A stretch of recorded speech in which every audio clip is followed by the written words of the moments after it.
Across the U.S.-Mexico border in Tijuana is a group of U.S. veterans that have been deported. Today, a veteran-based biker club is traveling across the border to give these men aid and assistance. You know what's funny is a lot of people don't even know there's deported veterans. So obviously when we found out about Hector, what's going on with his story, we were furious. And then we had the Vent Hunters motorcycle club and project come down here, and to see these guys come down here in their Hardys and just American flags and their emblems and everything, logos in the back of their their vests was it was just like wow, that we aren't forgotten. This is Hector Barajas, a former U.S. Army paratrooper with the 82nd Airborne Division, who served from 1996 to 2001. I opened up a support house for deported veterans, and we've been working with veterans who have served all the way from the Vietnam War, that were either drafted, volunteered, or to guys that are coming back from Iraq and Afghanistan. We're like a little USO, and it's a family here. You enlist and you take that oath to serve your country. It's unfortunate that once you're done with your service, that the same country that you served is the one that says we don't need you anymore, and they discard you and say you're out of here.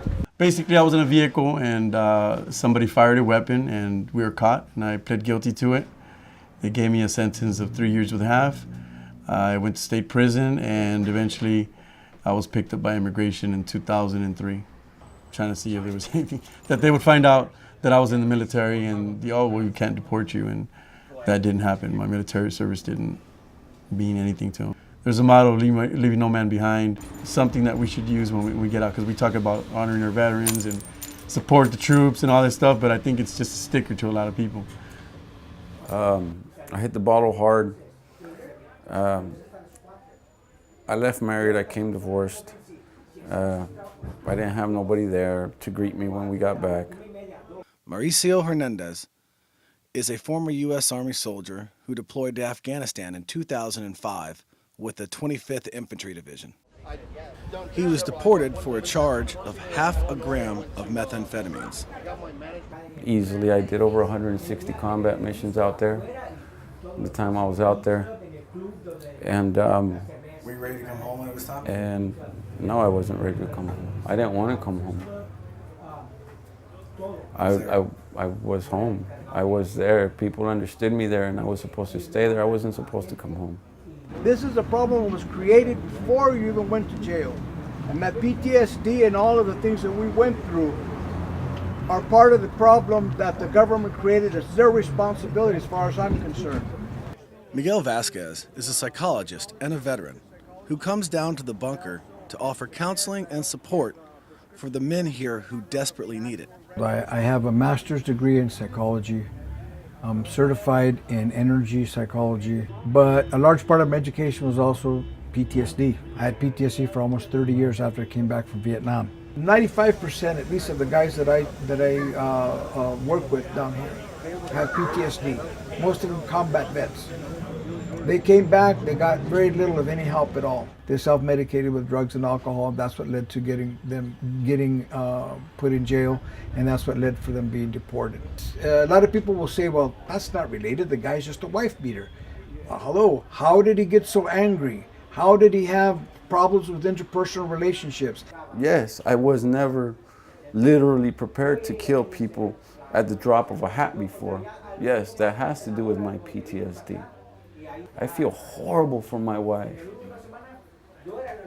I feel horrible for my daughter that I might not ever get better. So far, Hector has been able to locate less than 400 veterans across 36 countries, but they believe the real number is well over 3,000 and could potentially be as many as 30,000. Because the current law, enacted in 1996 under the Clinton administration, says that anyone without U.S. citizenship who commits a major misdemeanor or felony must be deported after serving their sentence. Well, let's just remember the only benefit that these men and women get, and they get to keep as veterans, is to get buried back in the United States. So after we kick them out, the only time they'll ever touch land legally again is when they're buried in one of our VA cemeteries. Arizona Congressman Ruben Gallego is a Marine combat veteran. He has been a major proponent of the Veterans Visa Protection Act. The proposed bill will allow many deported veterans to return to the United States and be able to receive the benefits and health care they have earned. Well, veterans don't have any type of protection. Green card holders that are convicted of a major misdemeanor or a felony do not have any special protections, and the goal is to take veterans that have been deported, that have minor crimes, not major felonies, and try to bring them back to the United States so they get the services they deserve. You ask any of these guys and you ask them where home is, and it's not here.